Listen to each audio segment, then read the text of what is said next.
Hotel Echo Lima Lima Oscar. Good evening from London, England, or from a warmer London, England. It is sunny out there, so I hope you guys are all enjoying the weather out there. Or allow me to say good morning to you guys, whether you are out in the sunny weather wherever you're watching around the world, sunbathing, enjoying an ice cream while you're sunbathing, or while you're having a walk in the park, or are you indoors resting? Good afternoon, or is it good afternoon? Should I say that?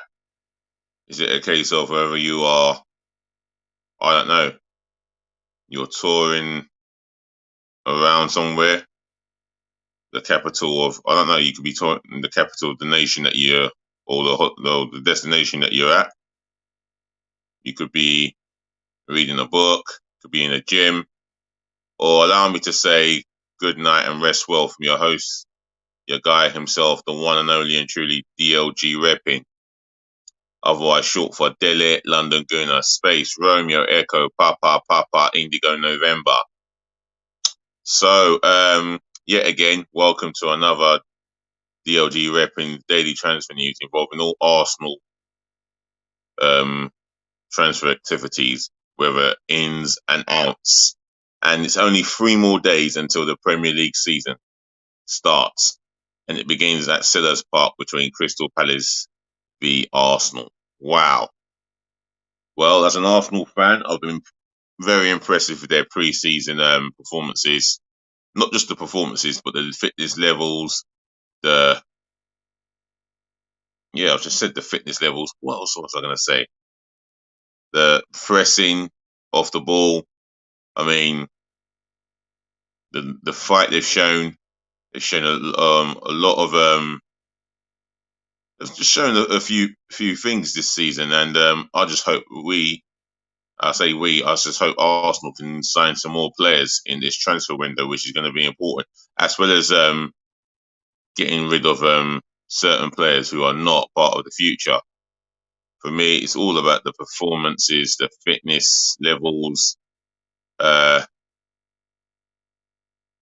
expressing themselves, to give the management a decision to make, and a number of things. So, before I get into the ins and outs, make sure you smash the thumbs up like button for me, in abundance, Please smash the thumbs up like button for me. On top of that, make sure you share this channel, this content all over the world, virally, especially to your friends and your relatives, Share this content all over. And if you're watching me for the first time, welcome on board. On top of that, the chat.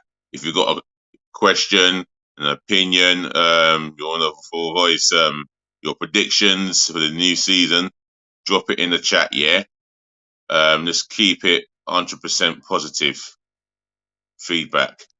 Anything less than that, and I will be blocking someone, or blocking you, should I say. And on top of that, do subscribe to the channel, Smash that subscribe button for me. Don't be shy. This is the road to 1,000 subscribers by the end of this year or the beginning of the new year. Smash the subscribe button for me, left, right, and center galore. Other than that, let's get into the speculations.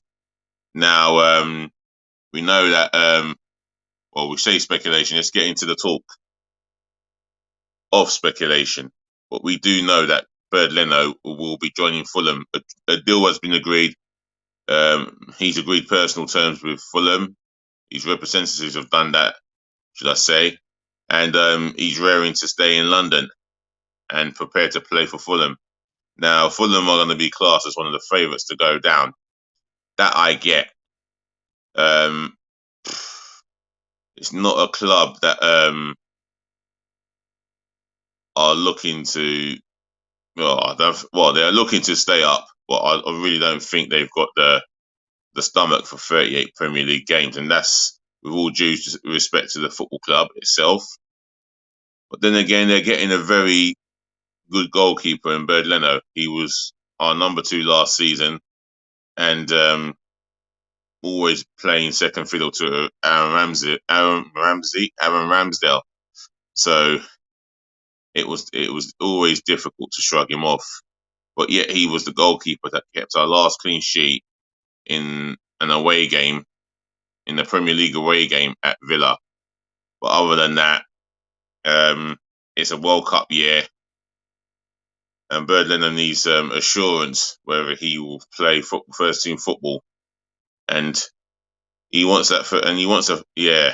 He wants that first team football, knowing the fact that he wants to get into the Germany squad, if not become the number 1. It's always likely to be Manuel Neuer, but I get that Bernd Leno is pushing Neuer right now, and I think he is pushing to get into that Germany squad, which is the most important thing for him. So it's a move for both parties. Oh yes, the other word I was looking for is sharpness.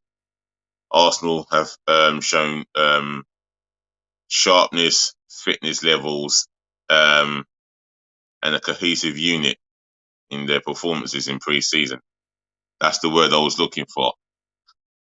Anyway, that's Bernd Leno over with. Let's go on to James Maddison. Now, according to an outlet, he has turned down Newcastle, and he has publicly stated that he prefers a move to Arsenal. Now, I don't think Arsenal will sign James Maddison because they've got Fabio Vieira, they've got Martin Odegaard in that position, and Arteta seems to favour a 4-3-3. If we were playing with a 4-2-3-1, then we would have had the opportunity to look at James Maddison and see how he would do in the number 10 role. But we are playing a 4-3-3 formation, and I think that's the formation that's made us look a lot stronger this season. But we are looking at a creative midfielder, and we're talking about his teammate, Yuri Tillemans. Now, he wants to come. It's been said that the clubs have agreed personal terms. Now, why can't Arsenal put an offer on the table? I do not know. All this because they are waiting to get rid of players, and they've had how long to get rid of some of these players? But anyway, Yuri Tillemans is available. Now let's talk about this chap here. I've brought him up. We may need a backup goalkeeper because Matt Turner, he's had one game and it wasn't even an impressive debut, but he may become a lot better than what people give him credit for. I'm talking about another goalkeeper here, Nick Pope. Now, he has just been relegated with Burnley. To tempt him away from the Championship to the Premiership, I think that will appeal to him. He's an England international. He sees himself as an England international. If Arsenal come calling, I'm sure he will be interested in the move. And it'll be appealing to him to challenge Aaron Ramsdale as Arsenal number 1 and possibly as England number 1. Could that happen? I mean, I'll ask the question, Arsenal fans, if you're watching or not. Can we attract someone like Nick Pope, and will Nick Pope be tempted with a move to Arsenal if Arsenal show a concrete interest in him? Leave it in the chat. Another individual I'm going to talk about again, Cody Gakpo. Now, according to an outlet of some source, he's available for 40 million euros. That works out between 34 to 35 million pounds. Now, Arsenal have made it clear that they really are interested in him, but yet again, they've yet to put a bid in. But the player himself said that he is open to a move to the Premier League. Now, will Arsenal be the club that he signs for? He's 23 years of age. He's quick. He's 6'2", scorer of good goals, creates goals, and last but not least, he is a Dutch international. Now, if there's anybody in Holland has watched Cody Gakpo from a PSV Eindhoven fan point of view, leave it in the chat and give me your honest, fair assessment on him. I would like to talk about Kyle Walker-Peters. Now, I feel that we could do with a cover right back. someone who's equally as solid as Tomiyasu, or not as well, maybe not as solid as Tomiyasu, but more solid than Cedric Suarez. And I feel Carl Walker Peters is that man for the job. He can come in and do a good job in that position in the absence of Takahiro Tomiyasu. Now Takahiro Tomiyasu has had injuries that has kept him out of the first team. And for me, if he is fit, he is our number one right back, undisputedly, without a shadow of an argument. The reality is, if he's out for the Crystal Palace game, I'd like someone like a Carl Walker Peters to come in there. But the reality is, it kills me to say this, but Ben White is likely to start that game on Friday at right back. Why? I do not know. So Ben White will start. So Carl Walker Peters is not out of the question for me. How about Sergei Milakovic Savic? He's still available. Lazio have said, which I've already gone over yesterday, that they want 46 to 50 million, and that's 46 to 50 million in pounds, British money. So that works up to 60 million euros maximum. Arsenal have submitted a bid already. That got rejected. Now, whether Arsenal got a bid, it remains to be seen. But they've got to stop holding back and stop wasting time in whatever they're doing. They need to get players in. I've said it before, the midfield area is an important area of the pitch that we need to strengthen, because we're one big midfielder away from a struggle, and that's Thomas Partey. Again, in attack, we need another striker. Now, I've been talking about Dominic Calvert-Lewin, England international, goal-scoring target man, will bring others into play, and he will cause all sorts of problems because of his aerial prowess to any defenders on his day. And the same could be said to Ivan Toney. Now, despite the fact that this time last year he criticised Arsenal, he insulted Arsenal in his comments, but take nothing away from what he accomplished last season. He scored nearly up to 15 goals in the Premier League last season, and time again he was an aerial threat. Now, can Arsenal go in with a bid? I don't think they've shown enough interest in him or Dominic Calvert-Lewin, but we could do with another striker. And Mikel Arteta has said that he wants to make more signings in areas that are important. Now, I'm going to talk about the outs. Lucas Torreira. Now, a deal has apparently been agreed with Galatasaray, even though the player himself has said that he wants to return back to Italy. Now, we could be losing Torreira for over nearly 20 million off. Worse off. Should I say we could be 20 million worse off? Because Lucas Torreira cost us up to 25, 26 million. And the fee that has been quoted is up to 7 million euros or maybe 7 million pounds. So we're not going to get that much for him, and that's a great shame.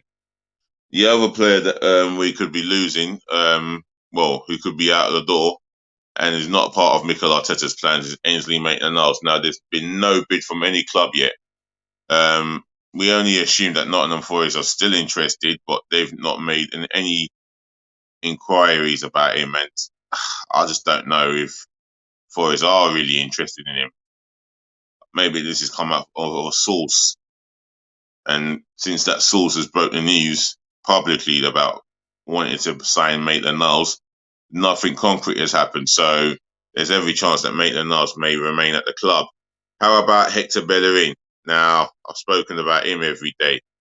I feel that only Betty will do for him. And if Atletico Madrid was to come in for him, it's not about just going back to Spain. He wants to go back to Real Betis. And I doubt if he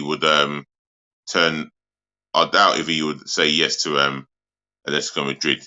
he wants the Real Betis move. He's obviously happier there than he would be anywhere else in Spain.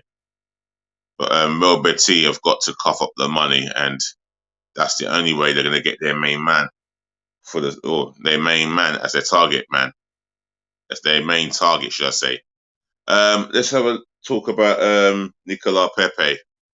Now, this will go down to the deadline. Why? Because no one's coming with a significant bid of up to or close to £25 million.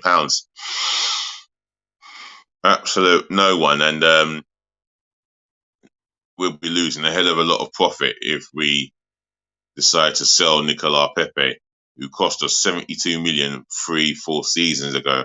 Now, you look at that drop, and that's Arsenal nearly 50 million worse off. And that's due to the fact that he has not made enough appearances. Some would say he hasn't been given a chance. Prior to the management of Emery, Ljungberg, then Arteta, he hasn't been given a great chance, especially under Arteta. And that's due to the fact that Arteta doesn't trust him. His relationship with him must not be clearly good enough. So, yeah, there's only one way this is going, and that's Nicolas Pepe through the exit door. Another player that I might need to talk about, I've spoken about Maitland-Niles, Pablo Mari. Yeah, Pablo Mari.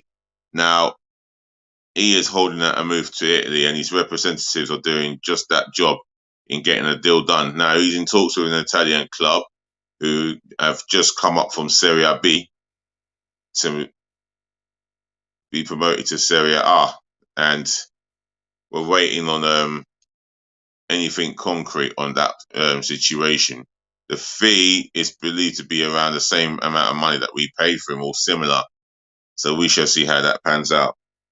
Otherwise, allow me to say that I'm going to end this again and say thank you to the ladies, to the gentlemen, to the boys, to the girls for listening. Thank you for tuning in. Thank you for watching. Always saving the best to last, as I do. Thank you so much for putting up with me. I'll be here again tomorrow evening. And as you can see, it's hot and I feel a little bit tired, but I'm still here. Tomorrow evening tomorrow afternoon, and hopefully tomorrow evening with the content. And yes, in 2 days' time from now, I'll be doing a live stream of Crystal Palace v Arsenal match preview, which you will hear me give out my first 11, and you'll be hearing me give out my 9 substitutions. I'll be picking my first 11, my 9 substitutions, and the formation I'm going with is a 4-3-3. So I'm going to see who's available at the moment, so I can pick my strongest team and my strongest bench. Other than that, take care of your friends, take care of your families, take care of yourselves. Be safe, stay safe, and if it's boiling hot where you are, drink loads of water. Peace, love, and bless again. Always, DLG Reppin'. We'll talk again.